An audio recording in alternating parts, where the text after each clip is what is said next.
In the dusty streets of 1879 Dakota Territory, 10-year-old Lucy Whitfield clutches her mother's handmade teddy bear, the last precious reminder of a love now buried beneath the prairie soil. When hunger forces her to approach a wealthy stranger with those heartbreaking words, she has no idea that her desperate offer will unleash a chain of greed, violence, and unexpected redemption that will change not just her fate, but the soul of an entire town. But what happens when the very act of trying to sell love reveals something far more valuable than gold? Thunder crashed above the wooden buildings of Millbrook as 10-year-old Lucy pressed her face against the cracked window. The Dakota Territory in 1879 was no place for dreams, but she had one clutched tight in her arms, a small brown teddy bear with button eyes that seemed to understand everything. "Pa's getting worse," she whispered to the bear, watching her father toss and turn on the thin mattress. William Whitfield hadn't eaten solid food in 3 days. The fever made him say strange things about seeing Lucy's mother in the corners of their one-room shack. Lucy's stomach growled like an angry animal. The last of their bread had gone moldy 2 days ago. She'd tried catching fish in Miller's Creek, but the drought had left only mud and dying minnows. Even the church ladies who used to bring soup had stopped coming when their own family started going hungry. She held up the teddy bear and stared into its worn face. Mama had sewn it from pieces of her old brown dress just before the sickness took her last winter. The stuffing was real wheat from their failed crop, and when Lucy squeezed him tight, she could hear it rustle like whispers. "What would Mama do?" she asked the bear. Outside, a stagecoach rolled down the dusty street. Through the grimy window, Lucy saw something that made her heart race. Passengers stepping down in fine clothes, their pockets surely full of coins. One man wore a black coat that probably cost more than her family's shack. Lucy looked at her bear again. His stitched smile seemed sad now, like he knew what she was thinking. Her fingers traced the careful needlework her mother had done by candlelight, singing lullabies while she worked. "I'm sorry," she whispered to the toy. Her bare feet made no sound on the wooden floor as she crept past her sleeping father. The door creaked as she opened it, and the late afternoon sun hit her face like a warm hand. The rich strangers were walking toward the hotel, their boots clicking importantly on the wooden sidewalk. Lucy's heart hammered against her ribs. She'd never talked to fancy people before. What if they laughed at her?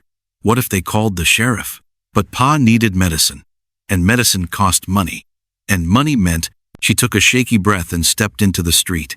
The teddy bear felt heavier with each step, like he was trying to stay home. But sometimes love meant letting go, even when it hurt worse than hunger. The man in the black coat was counting money from a gold pocket watch. Lucy swallowed hard and walked toward him, not knowing that this moment would change everything forever. "Will you buy my teddy, mister?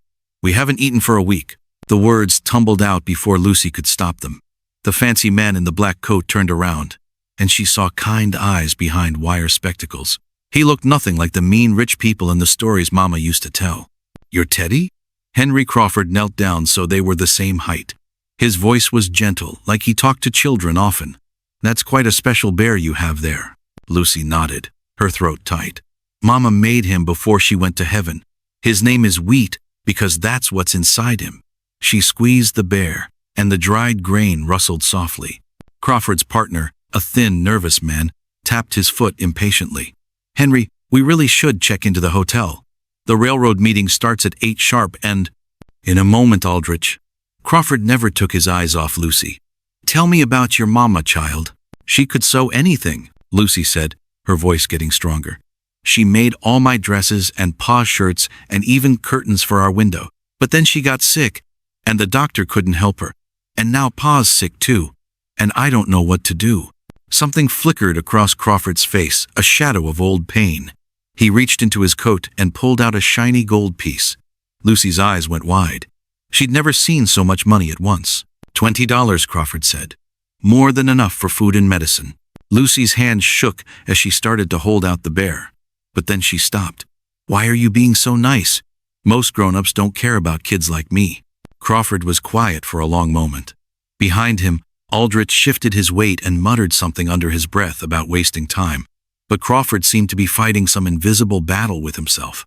"I had a little girl once," he said finally. "She loved a toy rabbit more than anything in the world. When she died, I was so angry I threw that rabbit away. I've regretted it every day since." Lucy felt tears prick her eyes. "What was her name?" Emma. She was about your age. Crawford held out the gold coin. Take this, but keep your bear. Some things are too precious to sell. But that's not fair to you, Lucy protested. Crawford smiled, the first real smile she'd seen from any adult in months. Fair would be if every child had enough to eat and a safe place to sleep. Since that's not the world we live in, sometimes we have to make our own fairness. As Lucy reached for the coin, she noticed Aldrich watching with strange, hungry eyes. Something cold crawled up her spine, but the gold was warm in her palm, and hope felt possible for the first time in weeks. The $20 gold coin felt like fire in Lucy's small palm, but the teddy bear in her other arm felt even hotter, burning with the weight of betrayal. She had never held so much money before, enough to buy medicine for Pa, food for months, maybe even new shoes that didn't have holes. Take it, Mr. Crawford said softly, his kind eyes crinkling at the corners. But keep your bear too. Lucy's mouth dropped open. Nobody gave away money like that, especially not fancy men from the big city. But mister, you paid for him fair and square. I paid for your courage, little one. The bear stays where he belongs. Crawford glanced back at his nervous friend who kept checking his pocket watch. Some treasures can't be bought or sold. The skinny man beside Crawford stepped forward, his eyes fixed on the gold like a hawk watching a mouse. Henry, we really must catch the evening train. The railroad meeting can wait, Aldrich. Crawford's voice turned cold as winter wind. We're staying until this child gets proper help. Lucy clutched both coin and bear tighter, not understanding why the thin man's smile made her stomach twist. She backed toward her family's tiny shack, where Pa lay sick and still. Through the cracked window, she could see his chest rising and falling, slower than it should. Thank you, mister, she whispered, then turned to run. But as her bare feet hit the dusty ground, she heard the thin man's voice, quiet but sharp. $20 to a street rat while we're losing thousands? You've lost your mind, Henry. Lucy stumbled, pretending not to hear, but her heart started beating like a rabbit's. Something in that voice promised trouble. She pressed the bear against her chest, feeling the dried wheat inside shift and rustle. Mama had sown him with such careful hands, filling him with wheat from their last good harvest. Inside the shack, Pa's eyes fluttered open as Lucy burst through the door. For the first time in days, they looked clear and aware. Lucy girl? His voice was like old paper. What's all that commotion outside? She showed him the gold, watching his pale face change from confusion to worry to something that looked almost like fear. Where did this come from? Pa struggled to sit up, his thin frame shaking with effort. A nice man bought my story, but let me keep Teddy too. Lucy set the coin on their wobbly table, where it gleamed like a tiny sun. Pa's eyes darted to the window, where shadows moved past in the fading light. Too many shadows, too quiet. Lucy, hide the bear. Under Mama's chair, in the loose floorboard. But Pa, now child, and whatever happens next, don't let them see you're scared. His hand found hers, surprisingly strong. Your mama was the bravest woman I ever knew. That courage lives in you too. Outside, boots scraped against their porch steps. Slow, purposeful sounds that made Lucy's skin crawl. She stuffed Teddy into his hiding spot just as the door rattled under someone's fist. The thin man's voice cut through the evening air like a blade. Open up. We know you're in there. The door exploded inward before Lucy could even think about running. 3 men filled the doorway like storm clouds, the thin man from earlier and 2 others she recognized from town. Caleb Dalton, who used to own the farm next to theirs before he lost it to whiskey and bad luck. Pete Morrison, whose mean eyes and meaner fists had sent more than one man to the doctor. Well, well, the thin man said, stepping into their tiny home like he owned it. What have we here? Lucy pressed herself against the wall, her heart hammering so hard she was sure everyone could hear it. Pa tried to sit up straighter, but his weak body betrayed him. That gold belongs to the railroad company, the thin man announced, pointing at the coin on their table. Stolen property. I'm Aldrich Pemberton, railroad inspector, and I'm here to take back what's ours. That's a lie. Lucy's voice came out stronger than she felt. Mr. Crawford gave it to me fair. Dalton laughed, a sound like breaking glass. Crawford? That fool's got no authority to hand out company money to beggars. But Lucy saw the truth in their shifty eyes. The way Morrison kept glancing at the door like he expected trouble. These weren't lawmen. They were thieves, and they thought she was too young and her pa too sick to fight back. "My daughter earned that money honest," Pa said, his voice gaining strength from somewhere deep inside. "Now get out of my house." Morrison took a step forward, his big hands curling into fists. "Old man, you're in no shape to—" The sound of splintering wood cut him off as the back door burst open. More boots, more voices, but these were different. Lucy's blood turned to ice as she realized what was happening. They hadn't come just for the gold. They'd surrounded the house. "Dalton, watch the old man," Pemberton ordered. "Morrison, grab the girl. We can't leave witnesses." That's when Lucy remembered something Mama had taught her about sewing. Sometimes you had to hide the sharpest needle inside the softest fabric. Her fingers found the loose thread on Teddy's belly where she'd hidden Mama's best sewing needle, sharp as a wasp's stinger. As Morrison reached for her with his dirty hands, Lucy's world slowed down like thick honey. She could hear Pa trying to get up from his sickbed, could see Dalton turning toward him with cruel intentions, could feel the weight of her mother's courage flowing through her small body. The needle slid free just as Morrison's hand clamped over her mouth. But Lucy had learned more than sewing from Mama. She'd learned that sometimes the smallest person had to be the fiercest fighter. Thunder rumbled outside, and the first fat raindrops began to fall. But inside the shack, a different kind of storm was about to break, one that would teach 3 grown men that they'd picked the wrong child to frighten. Morrison never saw the needle coming until it was buried deep in the soft flesh between his thumb and finger, and his scream of pain and surprise echoed through the night like a war cry.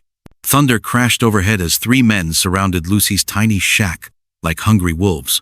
The little girl pressed herself against the wooden wall, her teddy bear tight in her arms, watching through the cracked window as lightning lit up their angry faces. "Give us that gold, you little thief!" Aldrich shouted over the howling wind. Rain hammered the roof so hard it sounded like rocks falling from the sky. Behind him, Caleb Dalton cracked his knuckles while Pete Morrison pulled out a rusty knife that gleamed in the storm's light.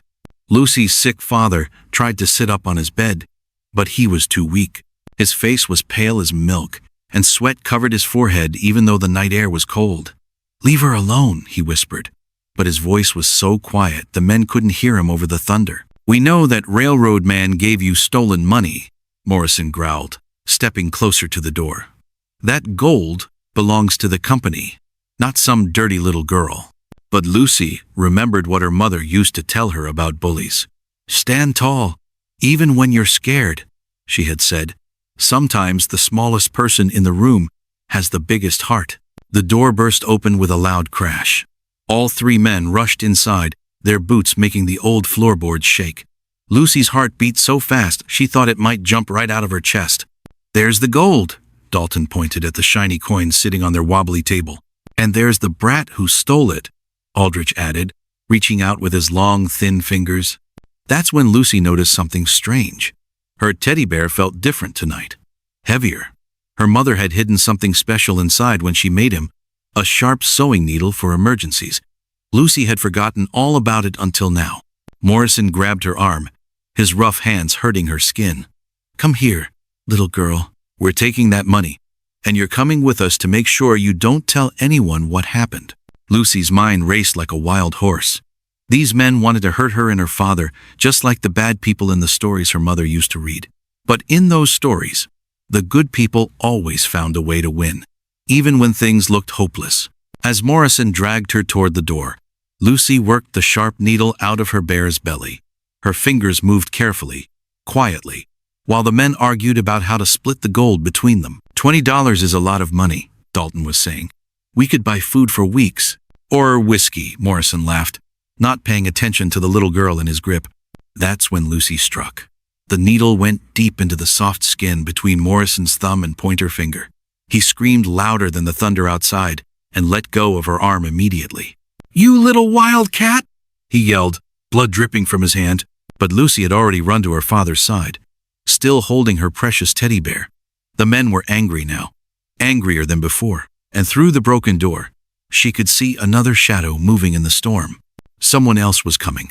But was it a friend or another enemy? Henry Crawford's expensive coat was soaked through as he stepped into the lamplight of the tiny shack. His gray hair dripped with rainwater. and his usually neat appearance was ruined by mud and wind. But his eyes burned with a fire Lucy had never seen before. "Get away from that child," he said in a voice that could cut glass. Aldrich spun around, his face twisted with surprise and fear. "Henry, what are you doing here? I thought you were at the hotel." "I came back to check on Lucy and her father," Crawford replied, stepping carefully around the broken door. "Good thing I did." Morrison was still holding his bleeding hand, cursing under his breath. Dalton moved toward the gold coin on the table, but Crawford blocked his path. "That money was a gift," Crawford said firmly. "Not stolen property, not railroad funds. My own personal gold, given freely to a child in need." "You're lying," Aldrich snarled. "You can't prove that." Crawford reached into his wet coat and pulled out a small leather book. "My personal account ledger. Every transaction recorded, including the $20 gold piece I withdrew from my private funds yesterday afternoon." He opened the book and showed them the neat handwriting inside, witnessed by the bank manager himself. Lucy watched from beside her father's bed, her teddy bear clutched against her chest. She could feel the bear's stuffing shifting inside, wheat kernels her mother had saved from their last good harvest. It made a soft rustling sound that reminded her of wind through tall grass on peaceful summer days. Her father's hand found hers, and his grip was stronger than it had been in weeks.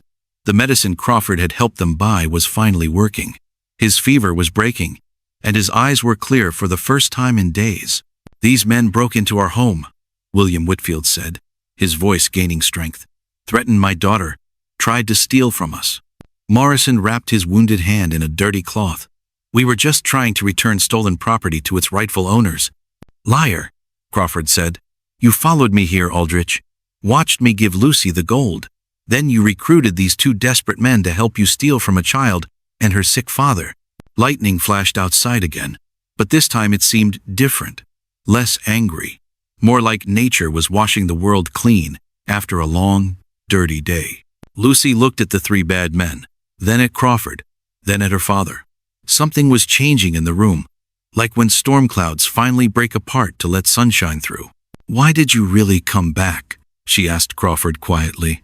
The man in the expensive coat knelt down beside her, not caring that his fine clothes would get dirty on the rough wooden floor. "Because I once had a little girl, just like you, and I failed to protect her when she needed me most." His voice was sad but also warm, like a campfire on a cold night.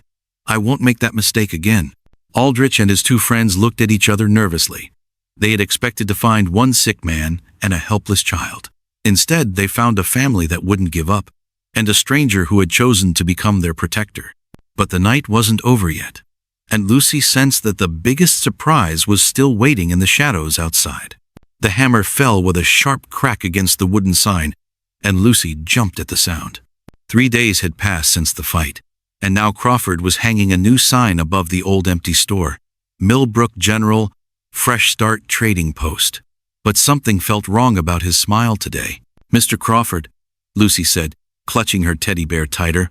"Why are your hands shaking?" Crawford set down his hammer and looked at his trembling fingers. The truth was, he'd never run a store before. Back in Chicago, he just signed papers and counted money. Here in the Dakota Territory, people needed someone who understood flour and fabric, not just profit and loss. William Whitfield limped over, still weak but getting stronger each day. "Having second thoughts, friend?" "Terrified thoughts," Crawford admitted. "What if I mess this up? What if people don't trust a city man with their hard-earned money?" That's when old Mrs. Henderson shuffled up the dusty street, her cane tapping against the wooden boards. She was the town's unofficial mayor, and everyone knew her opinion mattered more than any election. "Heard tell you're opening this place back up," she said, squinting at the sign. Lucy stepped forward before Crawford could answer. "He's going to help everyone, Mrs. Henderson, just like he helped us." The old woman studied Crawford's expensive clothes, then looked at Lucy's patched dress and bare feet. "That's so. And what makes you think a fancy man from the big city cares about folks like us?" Crawford opened his mouth, but Mrs. Henderson raised her hand. "Child, you tell me. What's he done that proves his heart's in the right place?"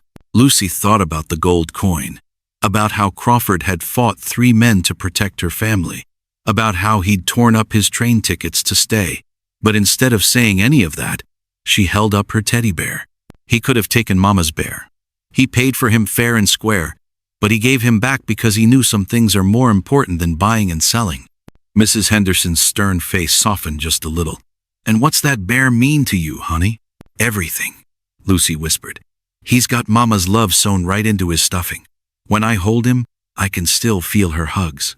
The old woman nodded slowly, then turned back to Crawford. Any man who understands that a child's toy can't be bought with money might just understand what this town needs. She pointed her cane at the empty shelves visible through the store window. "But understanding and doing are two different things. You got 1 week to prove yourself, city man. 1 week to show us you're not just another carpetbagger looking to get rich off our troubles." As Mrs. Henderson walked away, Crawford felt his stomach drop. A week to transform an empty building into a working store? A week to earn the trust of people who had every reason to doubt him? Lucy tugged at his sleeve. "Don't worry, Mr. Crawford. Mama always said the hardest jobs teach us who we really are." But as Crawford looked at the enormous task ahead, he wondered if he was about to discover he wasn't the man he thought he was. The rooster's crow echoed across Millbrook as Lucy arranged her teddy bear on the store counter, 6 months later, in the spring of 1880. The bear's button eyes caught the morning sunlight streaming through windows that now displayed Crawford Whitfield General Store in fresh gold letters. "Lucy, we've got company," her father called from the stockroom, where he was organizing seed packets for the planting season. A small boy pressed his face against the glass door, his breath fogging the window. When Lucy opened it, she gasped. The child couldn't have been more than 7 years old, and his clothes were even more tattered than hers had been last fall. "Please, miss," the boy whispered, holding up a carved wooden horse with a broken leg. "Will you buy my horse? Pa says we haven't got money for food, and this is all I have." Lucy's heart squeezed tight. She remembered standing in the dusty street, desperate and scared, offering her most precious possession to a stranger. But now, she was on the other side of that terrible moment. Crawford appeared from behind the flour barrels, his sleeves rolled up and his hands dusty from work. The fancy businessman was gone, replaced by someone who understood the weight of calluses and the value of honest sweat. "What's your name, son?" Crawford asked gently. "Tommy Morrison, sir. My pa got hurt in the mine and ma's taking in washing, but it ain't enough." Lucy exchanged glances with Crawford. "Morrison, the same last name as Pete, the man who tried to steal their gold. But this child wasn't responsible for his uncle's sins." "Tommy," Lucy said, kneeling down to his level, "your horse is beautiful. See how carefully someone carved his mane. But I bet whoever made him wanted you to keep him forever." The boy's lower lip trembled. "Grandpa Pete made him before he got mean. Said it was magic, that it would always bring me home safe." Crawford cleared his throat. "Tommy, what if I told you there was another way? What if you could keep your horse and still help your family?" Hope flickered in the child's eyes. "How?" "This store needs someone to sweep the floors every morning before we open. Someone small enough to get under the low shelves and careful enough not to break anything. The job pays 50 cents a week, plus a bag of flour for your ma." Tommy's mouth fell open. "Real work? For me?" "Real work," Crawford confirmed. "But you'll need to be here every day at sunrise, and you'll need to do the job right. Can you handle that responsibility?" The boy nodded so hard Lucy thought his head might fall off.